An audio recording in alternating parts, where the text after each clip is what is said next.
Hello दोस्तों, मैं अनीस स्वागत करता हूं आपका आपके अपने यूट्यूब चैनल एसपीसी क्लासेज में। दोस्तों आज की क्लास में हम लोग क्या करेंगे, यूपी पुलिस के जितने भी प्रीवियस ईयर क्वेश्चन पूछे गए हैं उनको हम लोग टॉपिक वाइज लेकर डिस्कस करेंगे। हर एक टॉपिक एक एक करके उस टॉपिक से जितने भी क्वेश्चन होंगे एक वीडियो में आपको देखने को मिलेंगे। ठीक, आज का हमारा जो टॉपिक है वो क्या है, नंबर सिस्टम, संख्या पद्धति। इससे जितने भी अभी तक क्वेश्चन पूछे गए हैं हर एक क्वेश्चन को हम लोग इस वीडियो में डिस्कस करने वाले हैं।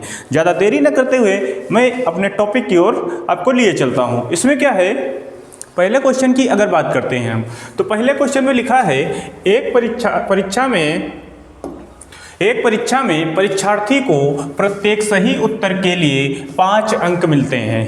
प्रत्येक गलत उत्तर के लिए 2 अंक काट लिए जाते हैं। अगर उसने 120 प्रश्नों के उत्तर देकर 285 अंक प्राप्त किए तो उसने कितने प्रश्नों का सही उत्तर दिया है। ठीक है, कितने प्रश्नों का सही उत्तर दिया है। तो इसको कैसे करेंगे हम लोग, हमने मान लेंगे उसको कि x जो प्रश्न है उसने सही उत्तर दिया है। अच्छा, x सही उत्तर दिया तो गलत कितने देगा, 120 टोटल है। 120 में से सही वाले अगर हम माइनस कर देते हैं तो ये आ गए गलत वाले।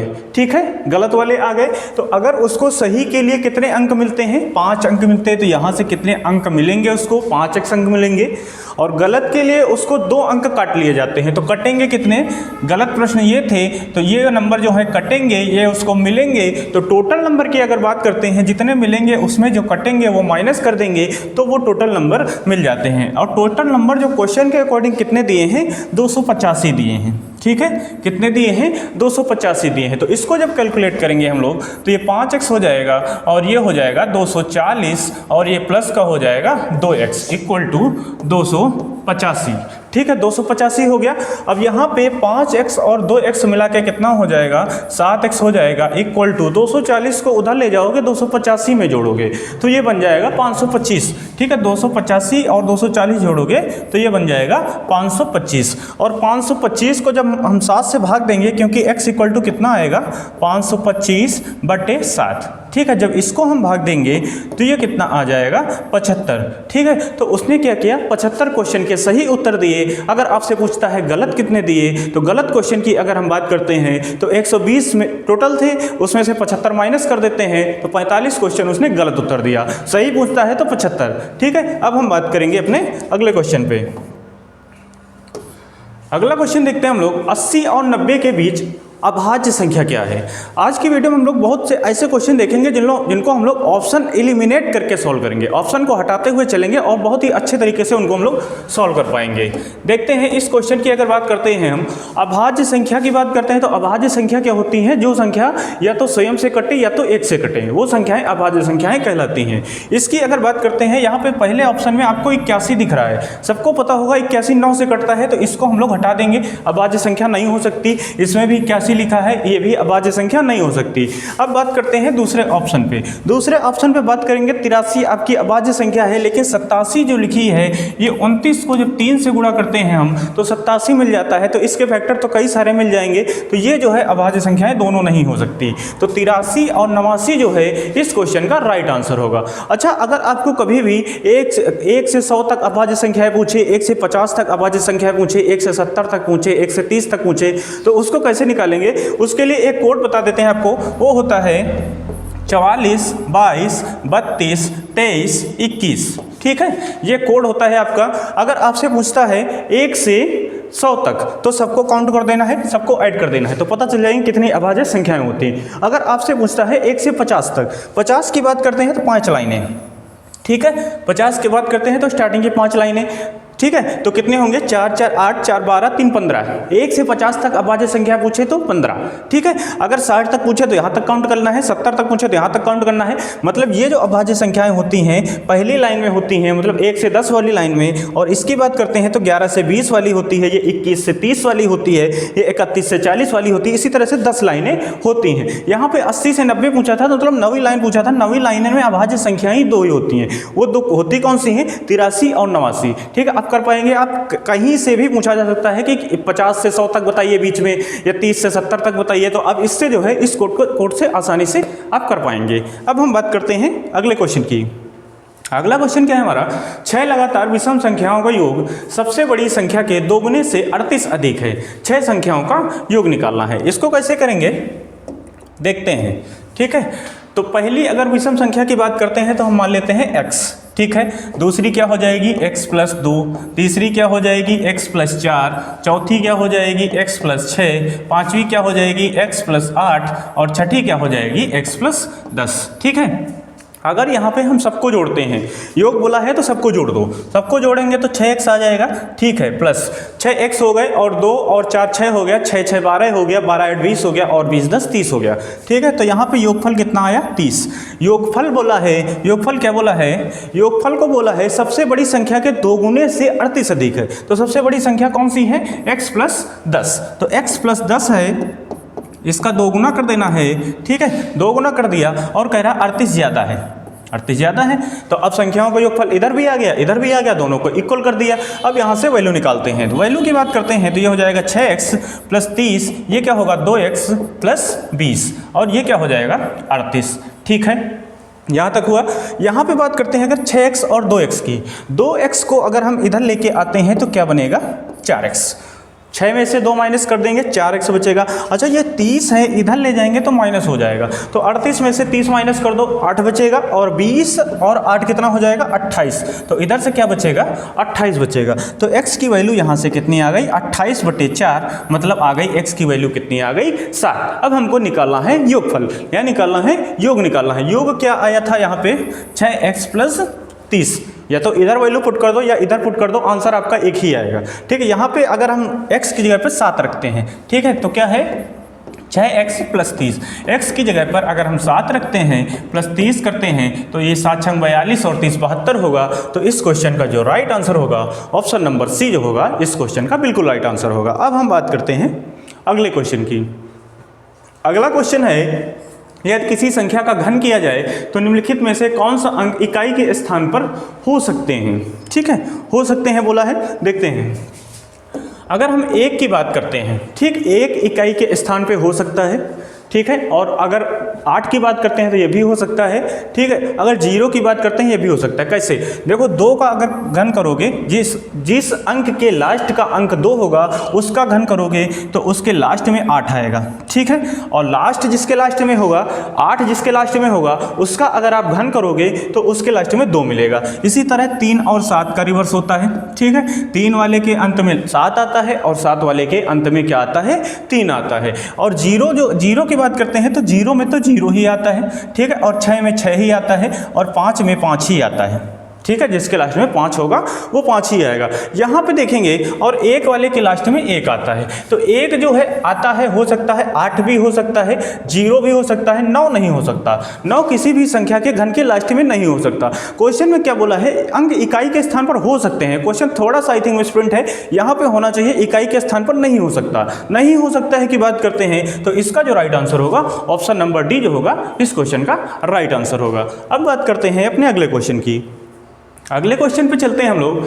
यहाँ पे बताना है नीचे दी गई संख्याओं में कौन सी संख्या 24 से पूरी विभाजित होती है। ठीक है, जब कभी भी आपको ऐसा क्वेश्चन मिले तो आपको डिविजिबिलिटी रूल का ज्ञान होना बहुत ज़रूरी है। यहाँ पे 24 की अगर बात करते हैं, ठीक है 24, तो इसके जो है हम लोग सह अभाज्य गुणनखंड करेंगे। सह अभाज्य गुणनखंड क्या होते हैं, जिनका जो है मासा क्या होता है 1 होता है, मासा क्या होता है 1 होता है। तो यहाँ पे 8 × 3 हो जाएगा, या 3 × 8 इसके क्या हो जाएंगे सह अभाज्य गुणनखंड हो जाएंगे। तो सह अभाज्य गुणनखंड मतलब अगर कोई संख्या 24 से कट रही है तो वो संख्या 8 और 3 से अवश्य कटेगी। अब हमको इसके बाद देखना होगा 3 की डिविजिबिलिटी क्या होती है। 3 की डिविजिबिलिटी या 3 के विभाजकता का जो नियम होता है वो क्या होता है, जितने भी अंक लिखे हों सबको जोड़ दो। ठीक है, जितने भी अंक लिखे हों सबको जोड़ दो। अगर नंबर 3 से कट रहा है तो वो नंबर पूरा 3 से कट जाएगा। हम लोग चेक करते हैं 3 से। ठीक है, इस पे अगर बात करते हैं तो ये क्या होगा 4 और 4 8 हो गया, 8 7 15 हो गया, 15 4 19 1 20 हो गया। तो 20 जो है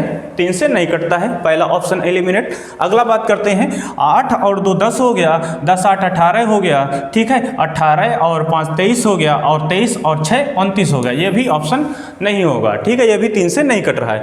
इस यहाँ पे एक थोड़ा सा हम शॉर्ट कर सकते हैं। शॉर्ट क्या कर सकते हैं, जो भी नंबर 3 से कट रहे हैं उनको हटा देते हैं। ठीक है, जैसे 9 3 से कट रहा है इसको हटा दो, 6 3 से कट रहा है इसको हटा दो, 3 कट रहा है, इसको हटा दो, बचा क्या 7 और 4, 7 और 4 को ऐड करेंगे तो बनेगा 11, 11 3 से कटता है, नहीं कटता है, तो ये भी ऑप्शन नहीं होगा। एक ही ऑप्शन आपके पास बचा है, यही आपका राइट आंसर होगा। चाहो तो इसको चेक कर सकते हो। कैसे चेक करोगे, ये कितना हुआ 7 5 12 और 12 5 17, 17 और 2 19 और 8 27, 27 जो है 3 से पूरा पूरा कट जाता है, तो आपका इस क्वेश्चन का राइट आंसर क्या होगा, डी वाला होगा। ठीक है, आगे देखेंगे। बात करते हैं अगले क्वेश्चन की। तो अगले क्वेश्चन में क्या लिखा है, सबसे बड़ी 4 अंकों वाली संख्या क्या है जो 15, 25 और 35 में से प्रत्येक द्वारा विभाजित करने योग्य है। ठीक है, मतलब सबसे जो है कट जाती है। तो इसको सबसे पहले अगर हम बेसिक से बात करते हैं तो इसको बेसिक से कैसे करेंगे, 4 अंकों की सबसे बड़ी संख्या लिख लेंगे सबसे पहले। ठीक है, 4 अंकों की सबसे बड़ी संख्या, और ये जो लिखा है 15, 25 और 35, इनका निकालेंगे हम लोग एलसीएम। ठीक है, इनका जो भी एलसीएम आएगा यहाँ से उसको भाग कराएंगे, एलसीएम से इसको। ठीक है, जैसे ही भाग कराते हैं जो शेषफल आता है उसको इस नंबर से माइनस कर देंगे, आपका राइट आंसर मिल जाएगा। लेकिन आपको करना कैसे है, ये तो बेसिक हो गया, करना कैसे है यहाँ पे हम लोग फिर से डिविजिबिलिटी रूल का यूज करेंगे। देखते हैं,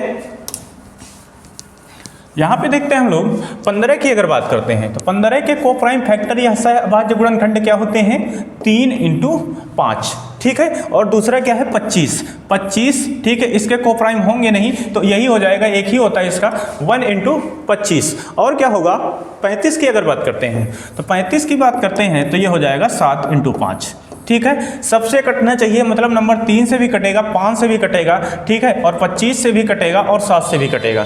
ठीक है, सबसे जो है नंबर कटना चाहिए। यहाँ पे सबसे पहले 5 की देखते हैं तो 5 की डिविजिबिलिटी की अगर बात करते हैं, 5 का विभाजकता का नियम क्या होता है, तो 5 के विभाजकता के नियम की अगर बात करते हैं, जिस नंबर के अंक में लास्ट में अंत में या तो 0 हो या फिर 5 हो, वो नंबर पूरा पूरा 5 से कट जाता है। ठीक है, यहाँ पे सब में देखेंगे, सब में पूरा पूरा 5 है। ठीक है, सब कट रहे हैं। यहाँ पे बात करते हैं अगर 25 की डिविजिबिलिटी की, तो 25 का जो विभाजकता का नियम क्या होता है, लास्ट के 2 अंक जिसके 25 से कट जाते हैं, लास्ट के 2 अंक, ठीक है, वो संख्या पूरी पूरी 25 से कटती है। यहाँ देखो 75 है, यहाँ भी 75 है, यहाँ 25 25, चारों ऑप्शन 25 से भी कट रहे हैं। अब हम लोग चेक करेंगे 3 से। सबसे पहले सबसे आसान वाले से चेक करते हैं, 3 वाले से। तो 3 से अगर बात करते हैं तो 9 9 3 से कट जाता है, इसको हटा देंगे, 7 5 12, 3 से कट रहा है, ऑप्शन हो सकता है। अभी आगे देखते हैं, यहाँ पे अगर बात करते हैं तो 9 9 यहाँ से हट जाएगा, 5 और 7 बचा, 7 3 से नहीं कटता है, ये ऑप्शन नहीं हो सकता। इसकी अगर बात करते हैं तो 9 को हटा देते हैं। ठीक है, बचा कितना, 8 और 7, 8 और 7 15 है। ठीक है, और 15 5 20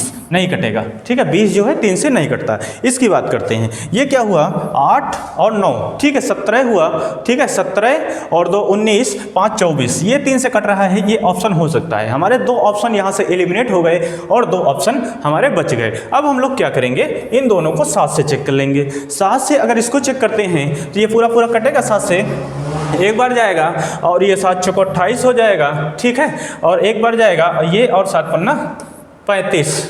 ठीक है, ये 2 यहाँ पे अगर 7 से बात करते हैं तो 7 कम 7 2, एक बार जाएगा तो यहाँ से 2 बचा 29, 7 चौको 28 हो गया, एक बचा 17, तो 7 दूनी 14 हो गया यहाँ से, और 7 पन्ना 35, यही एक कट रहा है। इसको अगर देखेंगे 7 से अगर चेक करते हैं तो 7 से ये कितना है, एक बार जाएगा, कितना बचा 2 बचा 28, तो कितना हुआ 7 चौको 28। अब 25 जो है अब लास्ट में ये कटेगा ही नहीं पूरा। ठीक है, ये 7 से पूरा पूरा नहीं कट रहा है, ऑप्शन केवल एक कट रहा है और तीनों ऑप्शन यहाँ से एलिमिनेट हो गए। अब इसको प्रैक्टिस करेंगे तो थोड़ा जल्दी कर पाएंगे आसानी से। अगर आप बेसिक करना चाहे तो जैसे पीछे बताया था वैसे आप बेसिक इस क्वेश्चन को कर सकते हैं। अब देखेंगे अगले क्वेश्चन पे। अगला क्वेश्चन क्या है, सेम क्वेश्चन है। इस क्वेश्चन का आप लोग क्या करना है, आंसर कमेंट में करना है। सेम क्वेश्चन है, ठीक है, जैसे पिछला क्वेश्चन था सेम क्वेश्चन है, इसका आंसर आपको कमेंट में करना है, बताना है इसमें कौन सा आंसर जो है राइट होगा। अगला क्वेश्चन देखेंगे हम लोग। एक समांतर श्रेणी है, 7 13 19 में से 19वीं संख्या क्या होगी। 19वीं संख्या की अगर हम बात करते हैं, ठीक है, बात क्या करते हैं 19वीं संख्या की, तो समांतर श्रेणी में अगर बात करते हैं nवां पद, तो nवें पद का फॉर्मूला क्या होता है, a + n-1 into D. D की बात क्या करते हैं, डी होता है सार्वंतर, मतलब बाद वाले में से पहला वाला माइनस कर देंगे। तो यहाँ से अगर सार्वंतर की बात करते हैं, 13 में से 7 माइनस करेंगे तो 6 क्या आ जाएगा हमारा डी। ठीक, डी की वैल्यू कितनी आ गई 6, और ए की वैल्यू बात करते हैं तो ए होता है पहला पद, ठीक है, पहला पद, इससे वैल्यू निकालना है टी 19 की, टी nवां पद मतलब 19, ठीक है। ए कितना है, ए की बात करते हैं तो कितना है 7 है, ठीक है, ए कितना है 7 है, प्लस n माइनस 1, एन की वैल्यू कितनी है 19, 19 में से एक माइनस करेंगे तो क्या बचेगा 18 इंटू डी, डी मतलब 6 इंटू 6, ठीक है, डी इंटू 6, यहाँ से बात करते हैं तो ये 7 आ गया और ये बना 108, ठीक है, 108 और 7 दोनों को जैसे ही ऐड करते हैं तो 115 जो होगा इस क्वेश्चन का राइट आंसर होगा ऑप्शन नंबर सी। अब बात करते हैं हम अपने अगले क्वेश्चन की।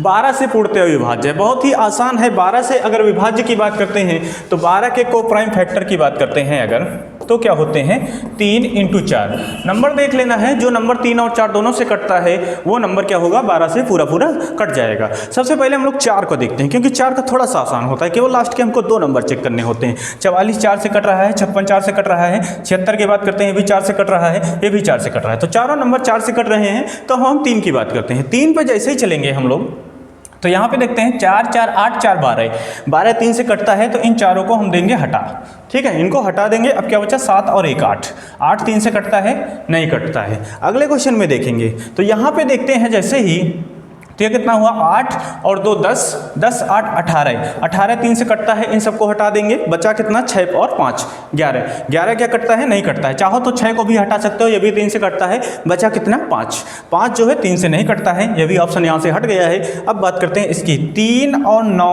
और 6, तीनों 3 3 से कट जाते हैं, इनको हटा देंगे, बचा कितना 4 और 7 11, 11 3 से कटता है, नहीं कटता है, ठीक है, एक ही ऑप्शन बचा, यही आपका राइट आंसर होगा।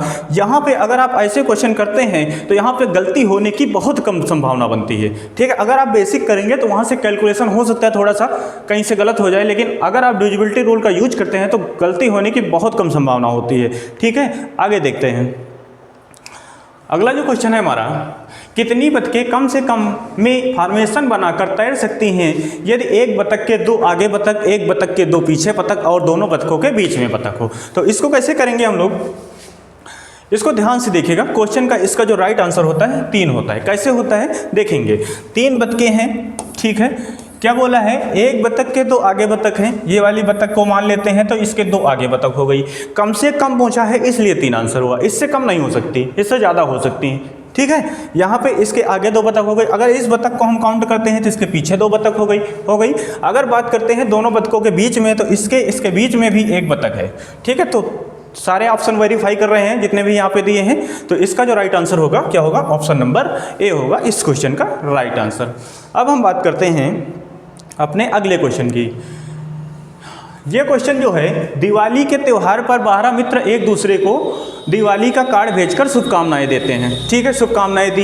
इन मित्रों के समूह में कितने कार्ड खरीदे गए। अच्छा एक बात बताइएगा, अगर 12 लोग हैं तो 12 लोग में खुद को कार्ड देगा नहीं, बाकी बच्चे 11 लोगों को कार्ड देगा, ठीक है। 12 लोग हैं तो बाकी बच्चे हुए कितने लोगों को कार्ड देगा, 11 लोगों को कार्ड देगा, तो टोटल कार्ड की संख्या कितनी आ गई 12 × 11 132 जो होगा इस क्वेश्चन का राइट आंसर होगा। यहीं से एक क्वेश्चन और बनता है, जब किसी पार्टी में 2 लोग मिलकर हैंडसेट करते हैं, ठीक, मान लेते हैं 12 लोग हैं, ठीक है, वो एक दूसरे से हैंडसेट करते हैं तो कितने हैंडसेट हुए, मतलब कितनी बार उन्होंने हाथ मिलाया, ऐसे क्वेश्चन भी बनते हैं। जब भी आपको ऐसा क्वेश्चन मिले तो सेम ऐसा ही करना है, 12 लोग हैं 11 से मिलाएंगे, लेकिन यहाँ पे हैंडसेट की बात करते हैं तो 2 लोग मिलके एक हैंडसेट करते हैं, ठीक है, 2 लोग मिलके एक हैंडसेट करते हैं तो 2 से भाग कर देंगे इसको तो ये 6 आ जाएगा। तो इस क्वेश्चन का जो राइट आंसर बनता है 66 बनता है, मतलब इसका जस्ट आधा हो जाता है क्योंकि 2 लोग मिलके एक हैंडसेट करते हैं, ठीक है। इस तरह से इस सीरीज में मतलब जो भी हमारा पहला चैप्टर था नंबर सिस्टम का, उसमें 11 क्वेश्चन अभी तक पूछे गए हैं, आपको सारे क्वेश्चन करा दिए गए हैं। अगर आपको वीडियो अच्छी लगी हो तो वीडियो को लाइक करिएगा और चैनल को सब्सक्राइब करिएगा,